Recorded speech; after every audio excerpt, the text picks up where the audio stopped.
I will talk about a topic which is, of course, very important for all of us. It's about working with consortia in an education, but also in a research setting. So this is the title of the workshop, and this is the way that we will tackle our subject today. It's exploring the opportunities and challenges of educational innovation, because it's always going about innovation through the development and delivery of European programs, of course in communication and in public relations, offered by consortia.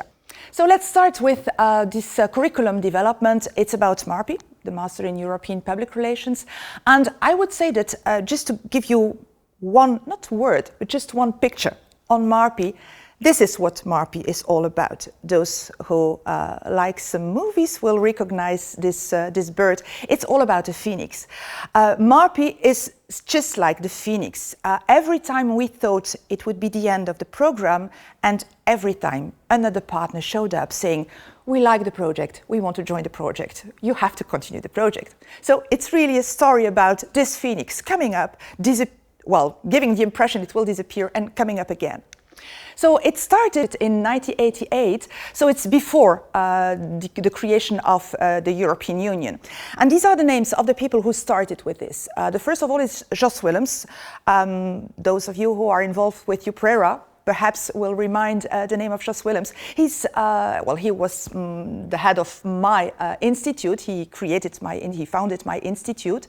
And he also went in the mid-80s to a SERP meeting. SERP was la Confédération Européenne des Relations Publiques. So that was this European Confederation on Public Relations. He went there, and this was just a European group of practitioners in public relations. It was founded by French persons in mid 50s in France, and from France grow into Europe. So he went to that meeting and he said, well, that's very interesting what you are doing, because we also deal with practice in our institute, but you don't talk about education in your confederation. So wouldn't it be interesting to have a SERP education? And of course they said, yes, why not? So just started and created SERP Education.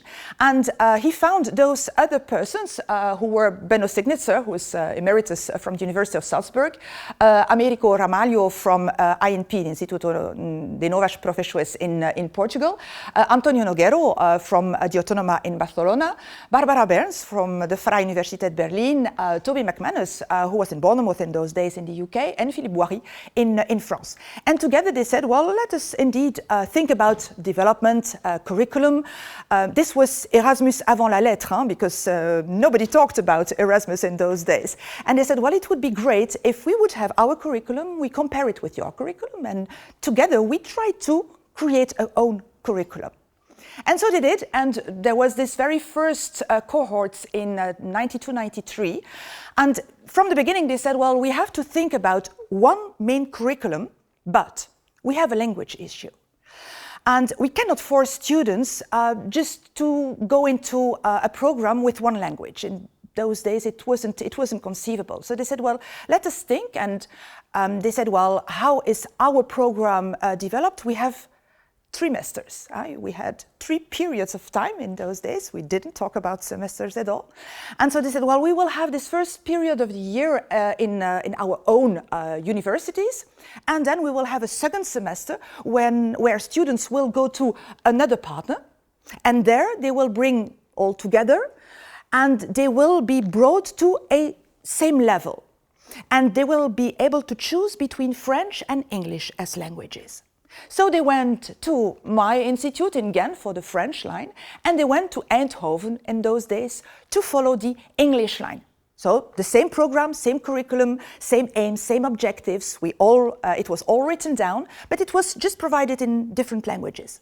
And then after this second trimester in Ghent or in Eindhoven, they went to the granting university, to the granting partner, and that was Le Celsa in Paris for the French line, and it was Exeter in the UK for the English line.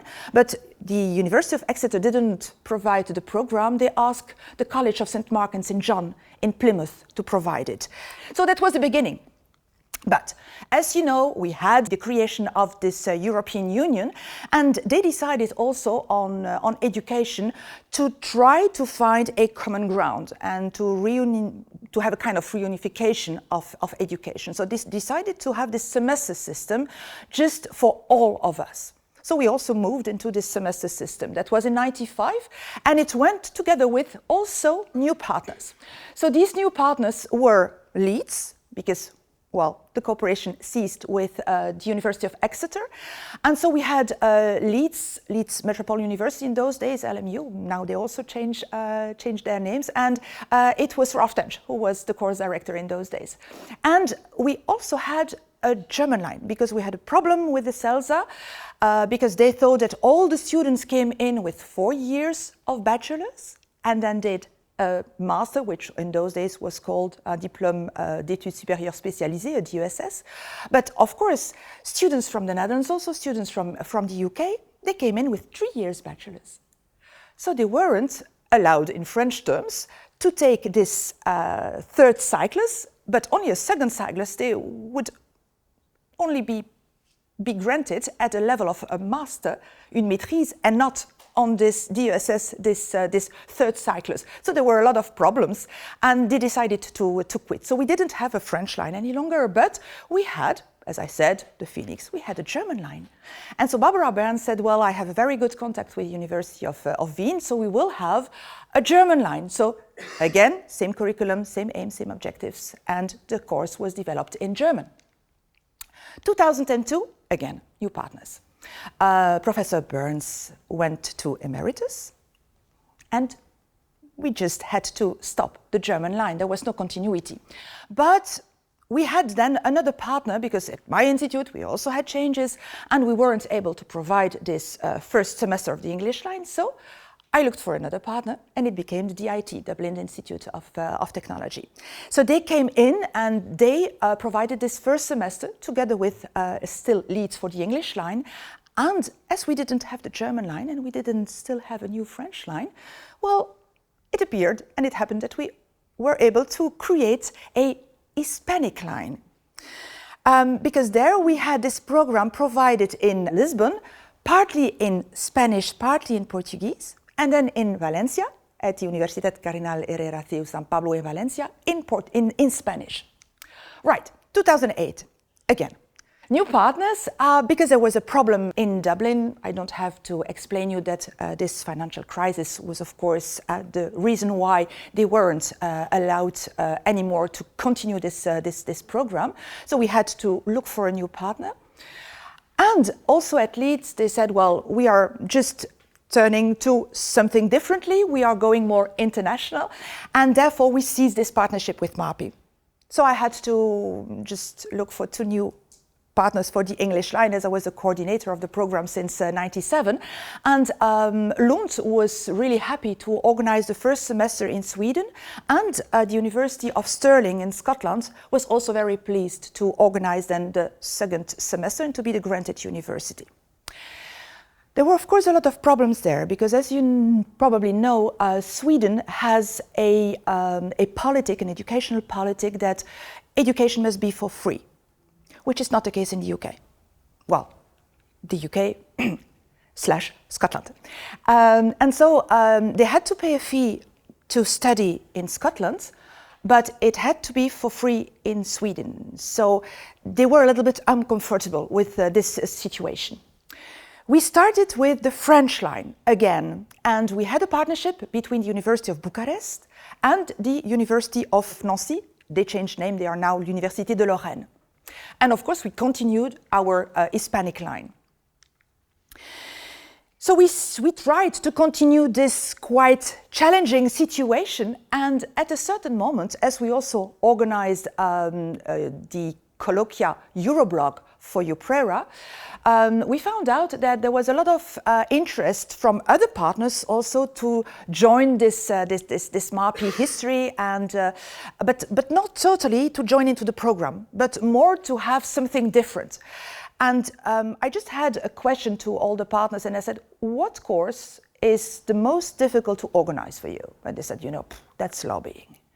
Lobbying and in governmental affairs. If we want to organize this in Lund, or we want to organize this in Lisboa, or we want to organize this in Bucharest, it's quite difficult to find the right people on top level to come and tell their experience, to share, and so on and so forth. So I said, well, if this is really the problem, why shouldn't we organize an intensive program for all our students to join in, so that we finally have this dream come true, namely to have all the students of those different language lines coming together and meet. Because, well, we had those different language lines, but they were all separate, so they didn't have contacts in between themselves. So we had this application form to the EU, and it was approved to have an intensive program on governmental affairs and lobbying in a European perspective. So to organize this, we had different partners, because the question also raised from other partners, and we worked together with l'Université catholique de Louvain. This was also the partner who handed in the application form to the European agency. My institute, Artevelde University College, the University of Bucharest, l'Université de Lorraine in Nancy.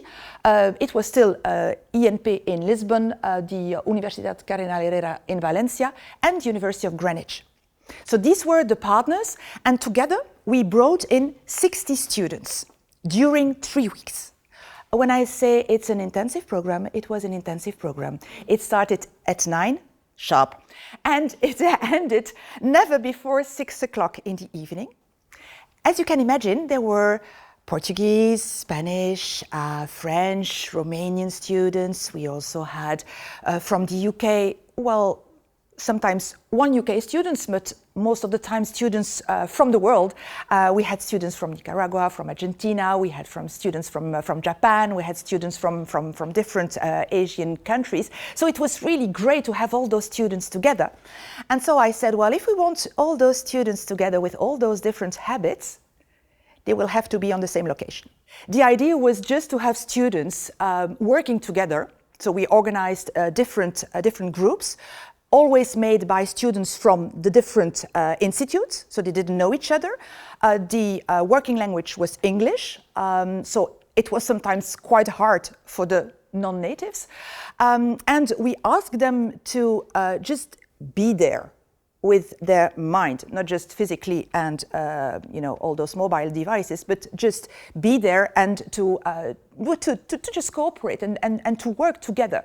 So we had, of course, some regular classes where some information was handed up, because we had to make sure that they knew what, for instance, the EU procedures were in order to have the possibility of lobbying and so on and so forth. So there were some classes, but most of the time there were practitioners coming in. And these practitioners were just dealing their experience, saying, well, this was a real case. So this was the problem I had. How would you deal with it? What would be your lobbying strategy in order to make this happen? Because these were the publics we had to approach, so how would you do it? So that was really an amazing experience we had with those students. Okay. What are the elements of today? What is the status today? We are ready to develop a new curriculum. Because working with those different languages nowadays is not an issue anymore. We experience with the IP that the majority of students who really want to study public relations, who wants to study communication, strategic communication, on that level of communication, well, they are just able to use English as a working language. So we said, okay, we will develop a new curriculum. We also thought we have now already different programs on public relations, on strategic communication, perhaps. It could be the right momentum to go one step further and to have another topic. And we were thinking about corporate diplomacy as a federating topic. So we have this new curriculum, not only in mind, but already put on paper. We are ready to launch a new EU project. The intensive programs are not possible any longer in EU as single projects. You have to integrate intensive programs into a larger platform. So we have this larger platform of about 3 years of different activities. We have all this, but yes, this is an issue. And as long as we don't know what will happen with Article 50, we are still immobilized, and we don't know who will be the partners in this new consortia. What are our learnings? Well, I would say that if you want really to develop a pan-European program, you need these elements. First of all, is a very strong project. It has to be a federating project. I said it's a phoenix. The reason why it is a phoenix, it's because, well, even when we thought we wouldn't have the possibility to continue because the partners had to quit, there were some new partners entering in saying, you know, we really like this project and we would like to be part of it. So you need to have a strong project with a federating concept behind. Secondly, you need commitment. Commitment from lecturers is never a problem. You will get the best lecturers on these kind of projects because these are challenging projects, and so you will only get the best lecturers saying, I want to participate in this. The others, they will just say, well, you know, it's a little bit too complicated, and so on. So they will not join. So you will always have, on lecturers level, the best lecturers. But the problem is on management. If you don't have the commitment of your management, just forget it. We experience this every time. These were those different moments we had to look for new partners. You need time. You need time to build up trust between the partners. If you don't have trust between the partners, it won't work.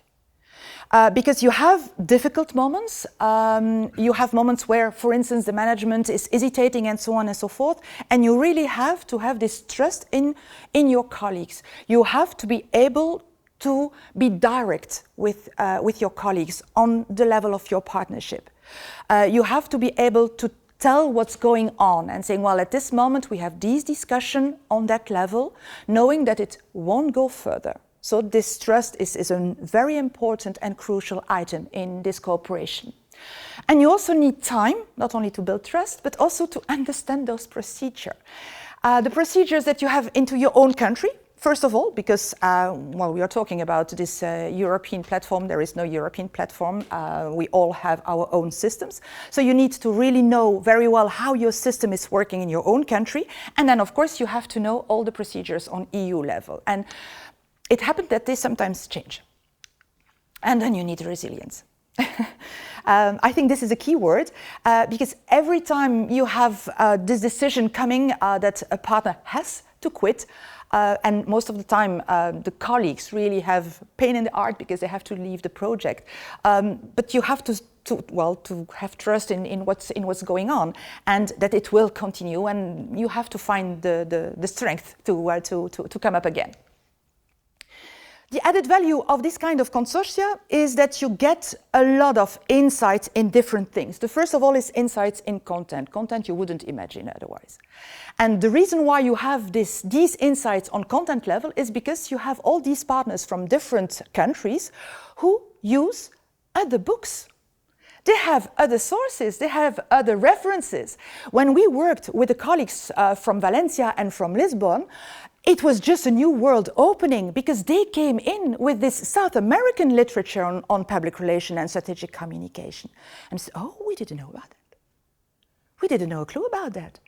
And so having this partnership with Bucharest in those days also opened apart from the Eastern countries, saying, well, you know, we have these and these and these books. Well, it's a total different mindset. It's a total different perspective on communication.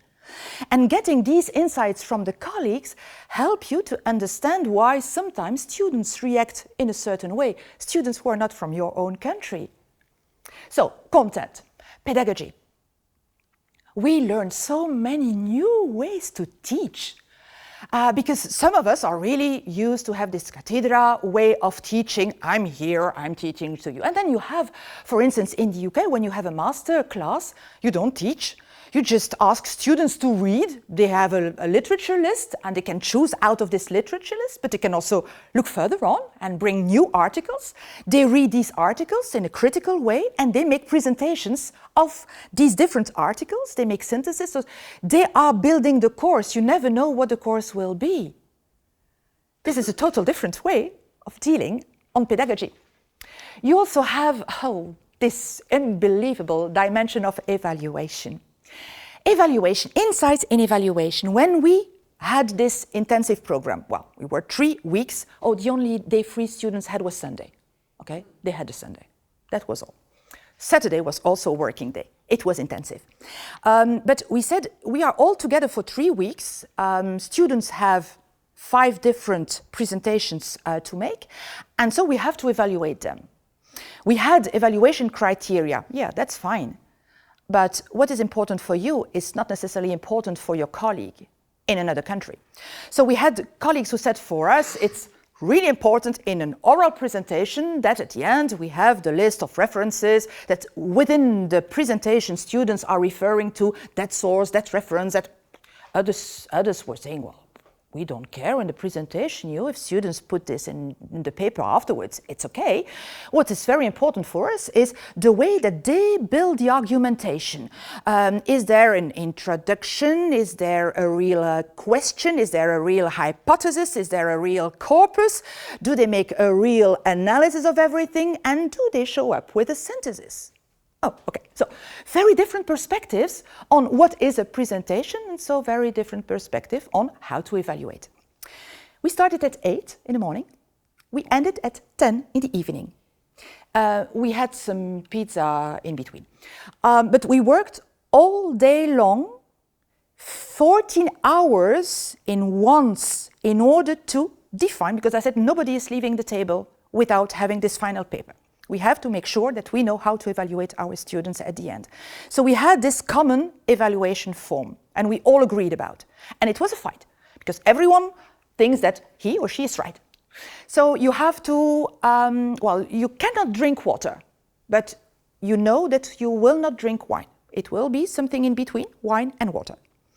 So a lot of insights on evaluations too, and also to have this relativity of what is evaluation. Okay, so we learned a lot about this. And then the education systems.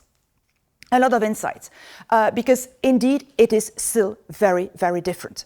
And we don't start the academic year all at once. So we have differences and so on and so forth. And for instance, if you want to organize this kind of intensive programs and you have students from, for instance, Romania, and you want to organize this in March, April, you have to think about Eastern.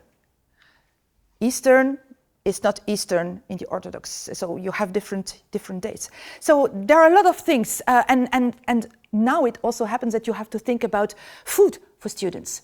That was something that wasn't existing in the 90s, for instance, for those who have experience with these kind of students coming in the 90s. Nobody was thinking about food. Now you have to think about food and food issues. Say, well, pork, no, impossible to have pork. You have students with gluten problems, and so on and so on. And you have to think about all these things, because if you bring students for 3 weeks in a place, they say, well, okay, but my food, I have a special diet. So all these things are also an important thing. Of course, the network. You create a real network, an academic network. So for us as lecturers, it's a godly present that we receive. For students, we see now on MArpe and also on the intensive program that students still are in contact.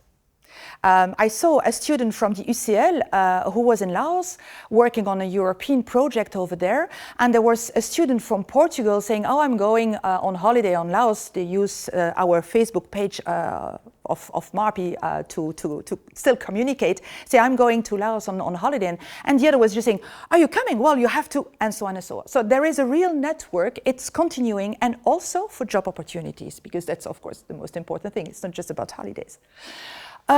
Also, creation of a network on professionals. It's good for your positioning. And don't forget this dimension of friends. So, the challenges, it's the Brexit, according to me. It's the crisis. The crisis because studying abroad is an economic issue. It's expensive, which means that while we said that education has to be affordable for all of us, it must be the equality for all, we see now more and more a social gap. Institutional priorities, yours are not necessarily those of the management. and this common evaluation criteria.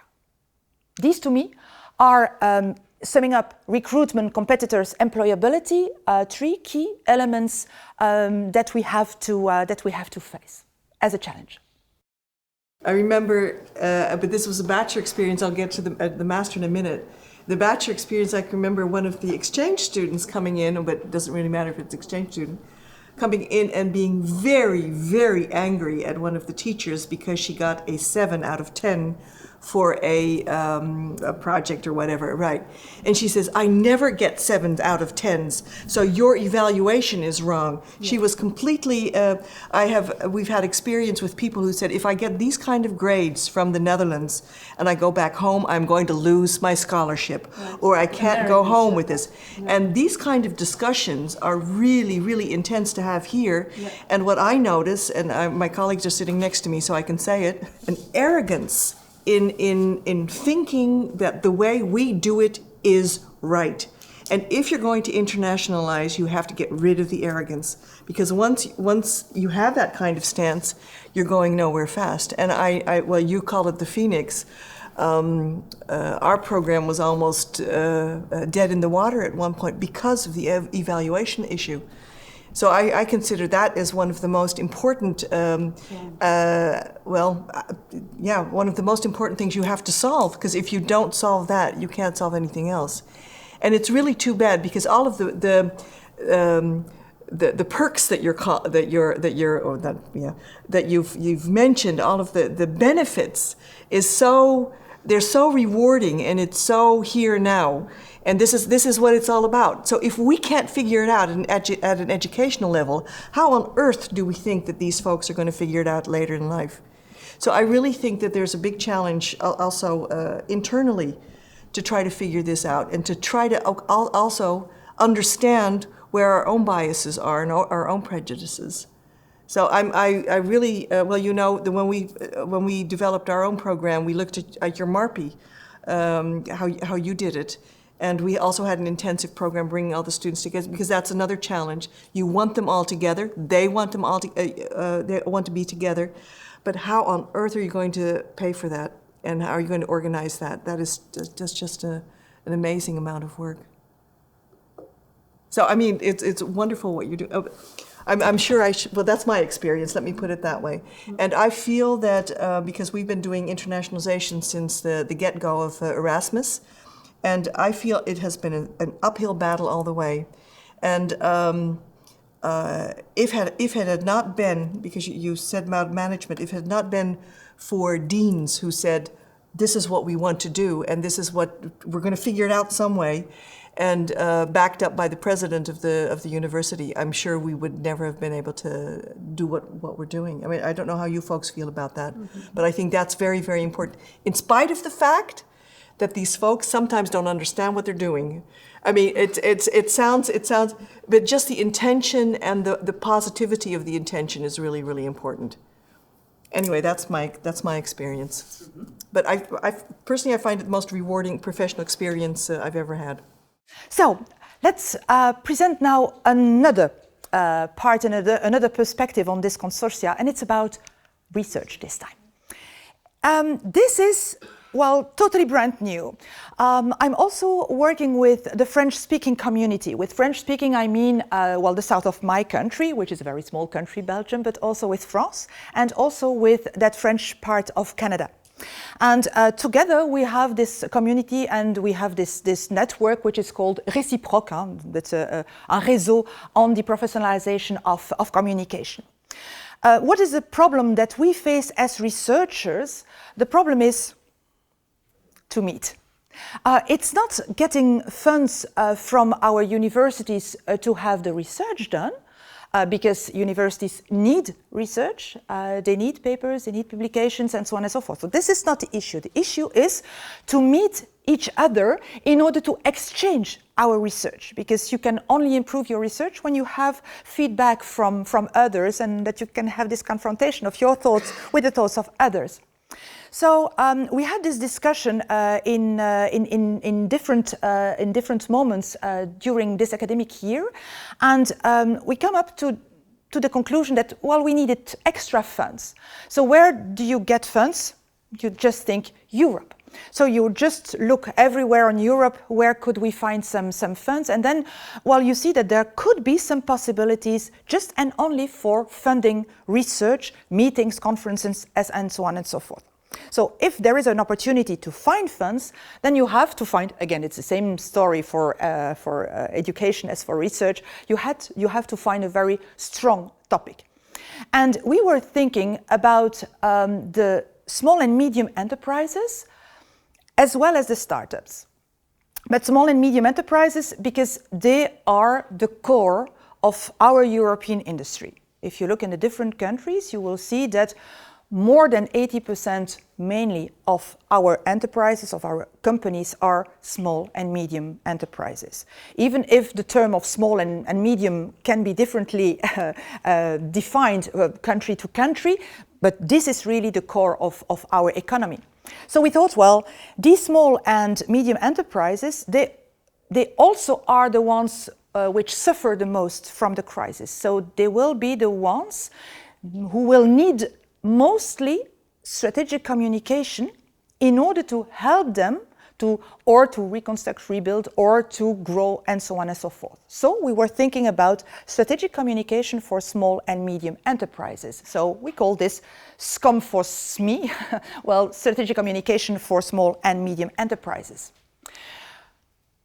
We started from the major EU challenge, which is the economic growth, the economic stimulation, and employability. And from two publics, because we realized that on the one hand, of course, you have the entrepreneurs of those SMEs and startups, but we also see in different French-speaking countries, because these are the only ones that we know for now, that they are on public level and on public administration level, you have kind of services helping entrepreneurs for their economic growth. So this exists already. There are already some coaching given on communication level by public administration. So we thought that it could be interesting to have research questions about SMEs ecosystem in relation with strategic communication. And why do we want to do this? It's because we want to have professionalization of strategic communication be on the agenda of economy. So when you just look at the economy agenda, we see that the economy agenda is really the spill of growth and reconstruction in a federative and Pacific approach. The word Pacific approach is just there because for EU application form, for this kind of application, you need to have peaceful projects. So they only fund projects with encourage peace in Europe. So that's the only reason why I already put this word. With ecosystem, we mean all the different stakeholders and shareholders all around the different enterprises in those different sectors, because the different sectors have all different systems. Yeah. So we want to analyze and to define the role of strategic communication on different levels. We want to look at on the optimization of management's communications. So we want really to support the CEO, or we want to be there on this level of the C-suite in order to improve and enhance their organizational communication plan. We want to work on the level of the optimization of their online presence in order, with a better online presence, to develop their digital platforms to support their growth. And also, we want to emphasize the approach of rurality and geographical distance compared to the place to be. Because often those SMEs are not in the big cities. They are in the smaller cities. They are in that rurality where you don't always have all the facilities that you get in the big cities. That is a real issue on the political agenda in France at this moment. La ruralité is really on the heart of a lot of political discussions. But this is the same in a lot of countries, that really you have this distance between the capital and the province. So we want to support those SMEs who are not in those places to be, and we want to federate them, those who are the most isolated. how would we handle our project? We would start with the comparative studies, looking at what is already existing on institutional structures in the different European regions. We are talking about regions and not about the European countries, in order to have different academic partners from the different EU regions, and so there can be different partners from one country, of course. And then based on these comparative studies of what is already existing, are there already some coaching facilities in those different countries? We want to have the identification of the needs of the different publics in order to define our research access, and then to have, based on all this research, because you have to come up with output for this specific project, pan-European development of products and services. They must be innovative outputs, allowing Europe to regain its pole position beside the USA and Asia. So these are some very first, very open, possible, potential output, developing training programs, including certifications, because this is important for the companies. Developing online training packages, including MOOCs, for instance. Developing also co-working spaces where you have at ad hoc moments when there is a need for instance, a CEO to have a researcher who's really who has an expertise in that domain, to come up and to shadow him and to help him during a period of time. So this coaching researcher professional, which could be beneficial for us, of course, too, to organize conferences, colloquia, seminars. These are the more regular things, but also PhD seminars, because it's important within this platform to also support young researchers.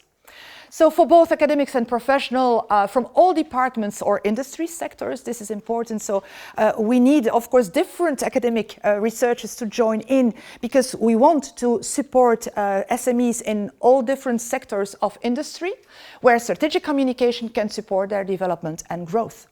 And we were thinking about the development of software and so on and so forth.